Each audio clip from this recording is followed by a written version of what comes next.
Salut Alexandre, merci à toi d'être avec moi pour cette interview aujourd'hui. Salut Arnaud, bah, ça Donc, fait plaisir. interview pour le côté papa entrepreneur, justement. D'habitude, c'est plutôt axé business et moi, je voulais voir toute cette partie papa entrepreneur, le côté famille et comment tu l'intégrais justement avec ton business. Yes. Alors, tout d'abord, ma première question, c'est depuis que tu es devenu papa, quel changement global tu as remarqué? Bon, c'est quand même un sacré cataclysme hein, quand ça t'arrive. Bon, j'ai cru comprendre que tu en avais plusieurs, c'est ça?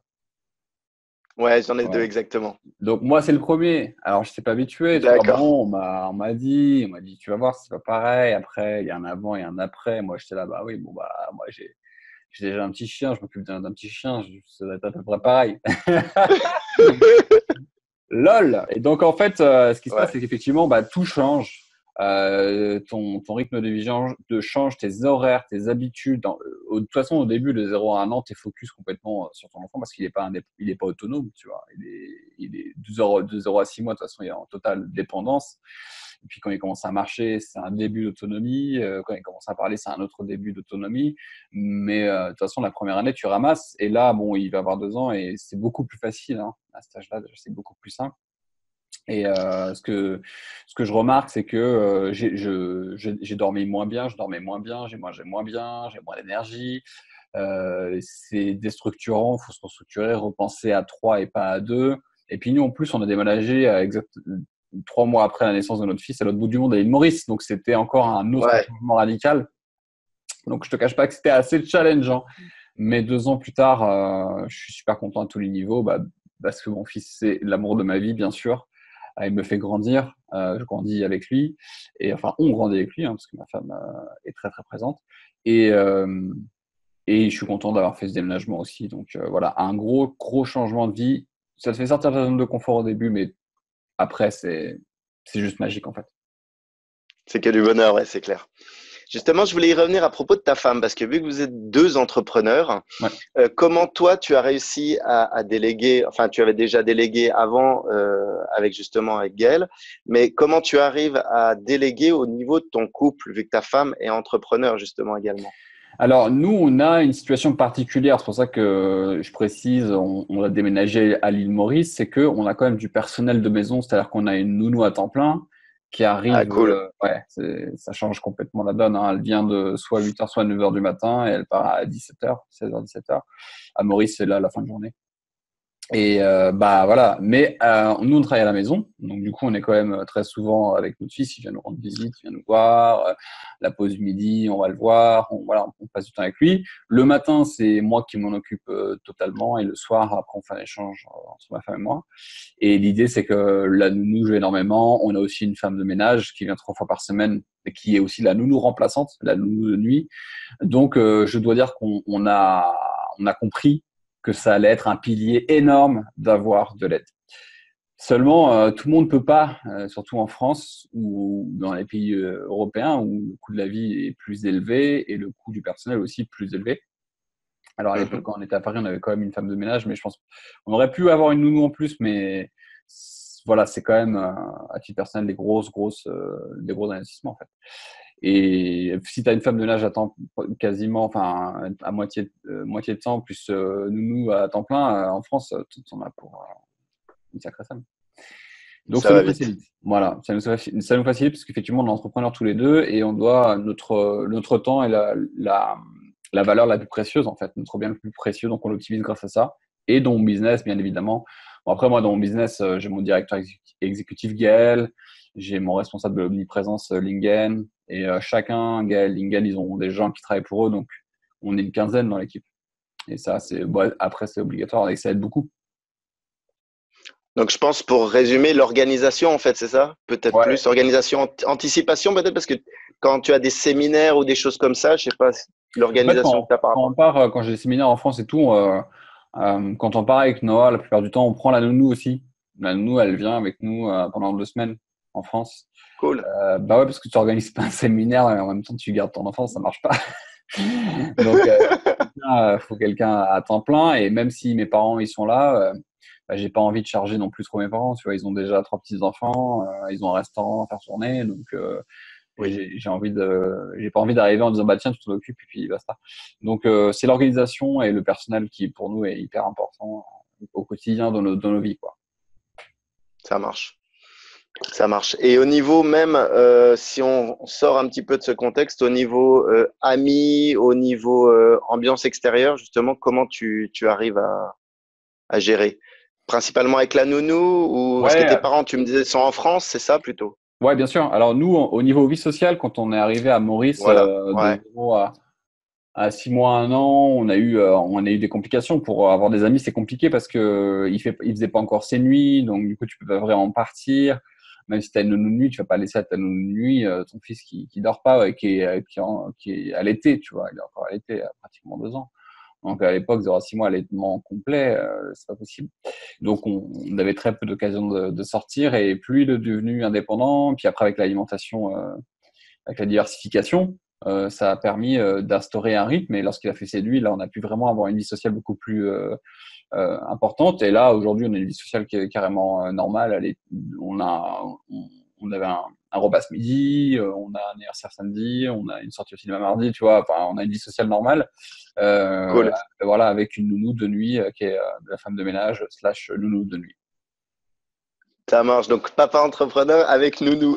Ouais, bah ouais, franchement, hein. Les gens qui vont Ça aide. écouter cette interview, ils vont se dire, ils trichent, mais bah, je triche pas. C'est comme ça que je m'organise, parce que je sais que de toute façon, j'aurais jamais pu, avec Emma, ma femme, tenir une vie de jeunes parents et deux entreprises. C'est, enfin, moi, je saurais pas faire. Je connais les gens qui le font, moi, je sais pas faire. Et justement, à propos de cette entreprise, mais pour aller plus loin, même au niveau bien-être, comment en fait, on en discutait, tu fais déjà du sport, je crois même que tu as un coach pour ce sport qu'il fois par semaine, mais Ouais. comment tu arrives à, si tu fais de la méditation, même d'autres choses, si dans tes routines, justement, si tu as quelque chose, une petite pépite à donner durant cette interview. Ouais, alors je dois dire que j'ai pas mal changé mon programme sportif. Donc j'avais un coach qui venait chez moi et puis après, à un moment donné, je me suis dit, j'ai envie de travailler différemment parce que je fais tout à la maison, tu vois. Genre là, je suis dans ma chambre, donc je travaille dans ma chambre. S'il y a mon coach sportif, j'ai juste à ouvrir les baies vitrées ici et aller faire du sport. En fait, tu te rends compte que tu es trop enfermé. Donc là, j'ai changé un peu Ouais, en salle de sport. Donc je sors de la maison pour aller vraiment dans une salle de gym et ça me permet vraiment de couper avec la maison et c'est mieux pour l'hygiène de vie, l'hygiène mentale, c'est mieux de sortir, de couper L'en- l'environnement. l'environnement, ouais, vraiment faire une coupure. C'est ça, une coupure totale. Parce qu'en fait, je me suis dit au début, mon point de vue, c'était pour ultra optimiser mes journées, je vais faire venir mon coach sportif chez moi, comme ça je m'entraîne dans le jardin et tout. Mais en fait, ça crée une surchauffe mentale parce que tu coupes pas d'environnement, tu es tout le temps chez toi en train de travailler, en train de faire du sport chez toi. Bah, à un moment donné, tu as juste besoin de sortir en fait et de couper ça. Donc là, j'ai réinstauré ces séances à l'extérieur. Et ça me fait vraiment un bien fou. Je note que c'est important. C'est vraiment important, ça joue. Et après, dans les routines, je faisais pas mal de méditation, mais j'ai carrément lâché le rythme. Je suis coupable, tu vois, personne n'est parfait. Ouais. Là, pour moi, le pilier sport et nutrition, c'était un gros sujet pour moi parce qu'avec l'arrivée de Noah, j'ai pris du poids aussi. Donc, j'ai préféré d'abord faire au plus urgent. Et, euh, et par contre, on prend aussi pas mal soin de nous. Donc, le massage, spa, de temps en temps, week-end à l'hôtel avec Noah ou sans Noah, qui est mon fils. Ça dépend, mais on prend aussi du temps pour nous, quoi. J'essaye le plus possible de pas travailler le week-end ou très peu. Ouais, bravo. Ouais, pour l'organisation, c'est vrai que c'est mieux, mais ouais, ça marche. Au C'est niveau toujours challengeant, mais c'est bien-être. possible. Ouais, c'est clair. Ouais, il faut s'organiser en fait, c'est ça. Ouais. Faut être productif, c'est surtout sur la productivité. Tu faisais justement des vidéos, Ouais. procrastination, productivité, pas mal axé là-dessus. C'est vrai que c'est bien justement à propos de ça. Au niveau de la, tu disais prendre des kilos, donc tu as fait une petite couvade, je pense personnellement, ça m'est arrivé aussi.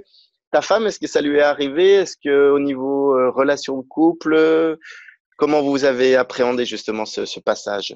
Ben, en fait, ma femme a pris du poids comme n'importe quelle femme qui attend un enfant. Et elle s'est débarrassée de ses kilos de grossesse jusqu'à 1 an, je crois. Ça a pris 1 an. D'accord. Là, elle a retrouvé sa ligne normale. Mais de toute façon, après, la relation de couple, elle évolue dans le sens où après, tu as un enfant, donc tu es consacré vachement à l'écoute de tes enfants, enfin de ton enfant. Et donc, du coup, c'est vrai que physiquement, nous, on a pris un peu cher, on était un peu fatigués, quoi. Mais on a Ouais, travaillé. ça amplifie. Ouais, ça amplifie. Donc, on a travaillé quand même sur le sujet, chacun de son côté, tu vois, aussi, pour pas qu'on passe tout ensemble. Parce que si tu gardes l'enfant ensemble, tu bosses ensemble, machin, etc., ça marche pas au niveau couple. Là, ça a une influence négative sur le couple. Donc, elle a ses activités et en fait, on travaillait pas ensemble parce qu'elle a son entreprise à elle. Donc, elle est même physiquement dans un bureau dans la maison. Donc, on n'est pas dans la journée, même si on est dans la même maison, dans le même lieu, on travaille pas dans le même bureau. Donc, le fait de séparer aussi pas mal de choses permet de pas prendre trop cher au niveau de ton couple, quoi. Ouais, Ça ouais, dépend. ouais, ouais, tout à fait. Ouais, donc, un de tes conseils également, ça serait vraiment bien séparer les choses. Et même au niveau du sport, moi, j'aurais pensé peut-être qu'en salle de sport, vous y seriez allés ensemble, tu vois, ou le Bah, fait. on va à la salle ensemble, mais on s'entraîne pas. Et même à la salle, on s'entraîne pas dans le même lieu. C'est-à-dire que elle va s'entraîner à faire du yoga dans une salle et moi, je vais faire de la musculation dans une autre salle. Donc, on y va ensemble, on discute, c'est en voiture, c'est cool. Puis, une fois qu'on a fini, on discute aussi, c'est cool. Mais pendant l'entraînement, on n'est pas ensemble. Vous faites pas donc les mêmes sports au final, non? Ce Non. que je comprends, tu me parlais de yoga pour elle Ouais, moi, je fais de la muscu, elle a fait du yoga. et tu te dirais pas du yoga, non? Ou elle, Ah, pas c'est par la très dur, muscu, hein. vous en parlez, non? C'est très dur, le yoga. Moi, j'ai fait une dizaine de cours. Franchement, j'ai trouvé ça super dur. Je lui ai dit, j'ai beaucoup de respect pour toi parce que c'est vraiment pas facile. Elle, la muscu, ça lui parle pas du tout. Donc, on est bien dans nos coins, en fait. Chacun son truc. Ça marche. Parce qu'il y a il y a un yoga qui est plus particulier pour le sommeil qui s'appelle le yoga Nidra, Nidra, justement, qui est vraiment sur la relaxation sur le souffle, au niveau des pensées négatives que tu peux avoir le soir pour te reconcentrer, en fait, et qui est un yoga, en l'occurrence, vraiment ciblé plus pour le sommeil. Donc, c'est pour ça, le yoga, je trouvais ça assez bien comme approche aussi. Ouais, en fait, si tu veux, moi, on n'a pas de problème à s'endormir. On a un problème à se Ouais. lever quand t'as pas envie de te lever, en fait. Mais t'es obligé. Et justement, donc le fait que c'est par ton fils qui se lève donc avec le soleil, à ce que j'ai compris, Yes. euh, vous, c'est parce que tu connais le problème, tu te couches trop tard ou de quoi est-ce que ça peut Ouais. venir selon toi?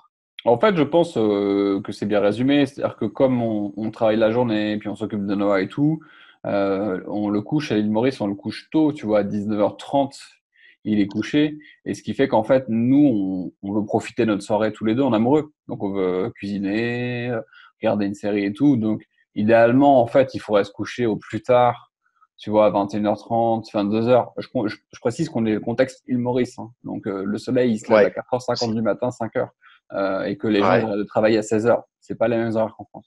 Donc du coup 22h c'est tard. Vraiment 22h t'es fatigué, t'es claqué. Et en fait on peut se maintenir éveillé jusqu'à 23h30, tu vois. Et tu le ressens. Sachant qu'au niveau du rythme, alors plutôt biologique, entre lève tôt, lève tard, couche tôt, couche tard, t'as identifié toi ou c'est une routine que tu as qui te permet d'avoir ce rythme? En fait, si tu veux, quand on était à Paris, nous on se couchait plutôt tard. On se couchait à minuit, parfois 1h, mais on se levait tard. On se levait à 9h, 10h. Et je pense qu'en fait, aujourd'hui, on a très peu de choses de bien dormir. C'est-à-dire que je suis persuadé que si on dormait 1h30 de plus, ce serait suffisant. 1h, 1h30, ce qui est pas énorme, en fait. C'est pas comme si tu avais 3 heures de retard. Juste 1h, 1h30, ça serait suffisant. Mais là, on manque de ce petit créneau-là. Mais je pense que ça va évoluer, ça va changer. Quand il ira à l'école, on sera plus synchronisé sur le sommeil. Je pense qu'il y aura des routines qui vont se faire. Et le principal challenge, en fait, là, je fais mon difficile, tu vois. Je fais le malin, je fais genre, oh, je suis levé à 5h50, 6h. Mais en fait, il faisait pas assez nuit à un moment donné, c'était terrible. Parce que ma femme, elle Ah se ouais, levait toutes les 2-3 heures. Et là, par contre, il y avait un épuisement nerveux. Ça a un impact très fort sur le couple. Et en fait, on a fait un sleep coaching auprès d'une experte australienne, je crois, sur comment entraîner ton fils à faire ses nuits. Et au bout de 2-3 séances, il faisait ses nuits. Et le fait qu'il fasse ses nuits, et même s'il se lève un peu tôt, bah, ça reste quand même exceptionnel, quoi, parce qu'il se lève pas de la nuit. Il se couche à 19h30, on entend parler de lui qu'à 6h. ouais. Et donc là, encore une fois, je trouve que tu mets quelque chose sur le point, un point qui est intéressant. Là encore, par rapport à ton enfant, tu as même pris un coach, comme quoi c'est vrai que c'est vraiment important des fois de se faire aider aux Ouais, alentours quand soi-même on trouve pas forcément la solution. moi, je suis coaché. Déjà, je coach et je suis coaché. Tu vois, si tu fais des coachings et que tu fais pas à toi-même coacher, c'est que je sais pas, t'as pas trop confiance dans ton process, dans ton C'est clair. mécanisme. C'est vraiment important. Et puis après, ça dépend ceux qui vont regarder cette interview, mais je crois que tu restes aux entrepreneurs avant tout. Bon, bah voilà, moi, clairement, comme entrepreneur, je suis formateur et je me fais très, très souvent former. Là, je suis suivi dans plein de sujets en coaching. Donc, c'est clair que c'était obligatoire, quoi. Et qu'on voit on a des amis ici à Maurice qui ont le problème d'enfants qui font pas leur nuit ou d'autres problèmes que nous, on a réglé parce qu'on a lu, on s'est formé, on s'est fait coacher. Et quand tu vois qu'à côté, ils en ont un problème et qu'ils font pas ce chemin-là, bah, tu te dis, bah, c'est dommage parce qu'en fait, il suffit de te faire accompagner pour débloquer tes problèmes, quoi. Mais c'est pas très Ouais, c'est vrai. franco-français de se faire coacher et former. C'est C'est ça, c'est même ce que j'allais dire. Après, toi, ce qu'il y a, c'est que ça fait pas mal d'années maintenant que tu es entrepreneur. Donc, tu as ce mindset qui a beaucoup évolué par rapport à des jeunes entrepreneurs. Moi, tu vois, j'ai plutôt les jeunes papas entrepreneurs. Et c'est vrai que c'est des fois des rouages à mettre en place. Et toi, tu n'as plus la même vision des choses. Donc, automatiquement, c'est vrai que des fois, il peut y avoir un décalage par rapport à d'autres personnes qui sont pas synchronisées de cette manière-là, quoi. Ouais, il y a Je des gens, comprends. ils vont pas comprendre ça. Ils vont se dire c'est du bullshit ou ouais, je vais rien apprendre, ça sert à rien, machin, etc. C'est Moi, la ça. vie m'a montré qu'en 13 ans d'entrepreneuriat, je n'ai jamais plus progressé que lorsque j'étais accompagné, peu importe le domaine, coaching business, coaching psychologique, émotionnel, peu importe. C'est à chaque fois là où je progresse le plus. Ouais, c'est les moments de peur, justement, où tu sautes cette peur, cette zone d'inconfort. C'est là que tu grandis, ouais. Ouais, tout à fait. Ça marche. Et au niveau, donc tu disais un peu de fatigue. Alors moi, je réfléchissais si tu faisais peut-être des siestes dans la journée. Je sais pas si vous aviez cette habitude, ou même avec Noah, des fois des micro-siestes ou des siestes. Ouais, alors Noah, quand on le laisse faire sa sieste, on le laisse dans sa chambre, on l'embête pas trop, comme ça il est bien rythmé et on touche pas trop à ça parce que sinon on va tout dérégler. Ouais. Rarement, j'en fais uniquement quand j'ai des très longues journées, que je peux travailler en plus le soir, si j'ai des webinaires, des conférences en ligne à faire par exemple. Là, je vais, bah d'ailleurs, après cette interview, je vais très certainement en faire une, mais c'est pas des grosses siestes, tu vois, c'est un quart d'heure, 20 Ouais. minutes max. Je vais pas dormir de 3 heures, Ouais. sinon je suis complètement décalqué. Ouais, pour reprendre en énergie, pas vraiment interférer sur ton sommeil global du soir. Ouais, ouais. Ouais, c'est ça. On est d'accord, ça marche. Et en général, comme papa entrepreneur, surtout vu que tu as plusieurs entreprises, comment tu t'y prends au niveau du lâcher prise? Là, on parlait un petit peu plus gestion du stress, mais lâcher prise. Est-ce que tu as le sport? Est-ce que tu as autre chose ou comment tu Je pense agis qu'à par mon rapport avis, à je ça? peux pas mal m'améliorer par rapport à ça parce que sur certains trucs, autant j'ai beaucoup de lâcher prise parce que j'ai une équipe, je suis hyper structuré, c'est hyper délégué, automatisé, mais parfois il y a des choses qui peuvent m'atteindre émotionnellement parlant et ça va peut-être durer longtemps et ça manque de lâcher prise. Et ce que j'essaie de faire le plus possible, c'est d'avoir beaucoup de temps pour moi et le fait, par exemple, d'avoir 4 sessions de sport par semaine et tout, bah c'est vachement bien. Le temps, le fait d'aller dans les hôtels le week-end, profiter, aller à la plage et tout, c'est important. Mais je pense que je peux aller plus loin. Et si je devais faire mon autocorrection, tu vois, je réinstaurerais plus de méditation et plus de temps avec mes amis, me faire plus des kiffs et m'instaurer plus facilement le droit à l'erreur, même si je me le suis instauré. Mais voilà, je pense que j'ai encore de la marge de correction sur ce que je viens de partager. Et surtout que je pense que c'est un énorme challenge parce qu'avec le challenge que tu as d'atteindre les 10 millions sans smartphone en 2 ans, je pense que tu as vraiment du temps aussi à récupérer là-dessus. Ça peut être super aussi. Ouais. Ouais, complètement. C'est une autre façon de penser. Et puis, quand avec cet objectif de 10 millions avec un smartphone, c'est de me dire que je vais être mon principal actif et qu'il faut que je sois moi-même très bien dans mes baskets, très bien au niveau de l'énergie et tout. Donc, c'est un vrai sujet. Ouais, c'est clair. C'est clair, ça marche. Et au niveau de tes autres défis, donc on parlait un petit peu de coaching tout à l'heure. C'est vrai que tu as aussi le cercle que tu as créé. Ouais. Et est-ce que tu as d'autres défis même à venir ou comment tu agis par rapport à ça et justement plus spécifiquement entre ton temps, ton sommeil et… Ouais. Alors, moi, j'aime bien marcher par projet, il y a des projets qui m'animent. Donc, j'avais déjà écrit un livre que j'ai sorti cette année. Hop, il est là parce que j'ai une pile à côté de moi, l'instant auto-promo, l'aide d'un entrepreneur. Donc là, on sort un deuxième livre qui est plus pour les entrepreneurs cette fois-ci, parce que ce livre-là, c'est pour encourager les gens à entreprendre sur Internet. Donc, ils sont plutôt les D'accord. salariés. Donc, un deuxième livre qui va arriver plus pour les pros, pour les aider à scaler leur business. C'est un peu la porte d'entrée vers le cercle. Il y a un blog qui arrive aussi sur lequel on travaille qui va être cool. Donc, je vais pas publier que des vidéos et je fais rentrer un nouveau caméraman, un caméraman à temps plein dans mon entreprise qui va venir spécialement habiter à Maurice. Et le but, c'est de produire à fond des projets vidéo parce que ça m'anime énormément. Et là aussi, la gestion du temps sera sensible. C'est-à-dire que l'idée, c'est pas de se cramer. L'idée, c'est de pas de faire plus et de se cramer. C'est toujours de faire ce qui m'anime, d'être bien organisé, d'avoir un bon staff qui me permet de faire plus, mais avec moins d'énergie et moins de temps. Ouais, c'est ça le challenge, ouais. Ouais. Ok.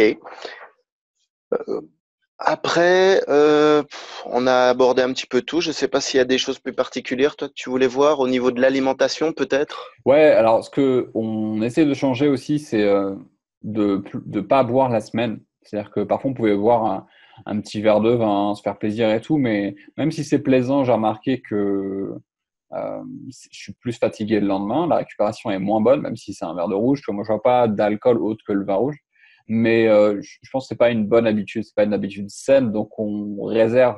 Soit on a un joker pour la semaine, vraiment si on veut se faire plaisir, ou on se dit tiens j'ai une bonne journée, on se prendra un petit verre pour faire plaisir.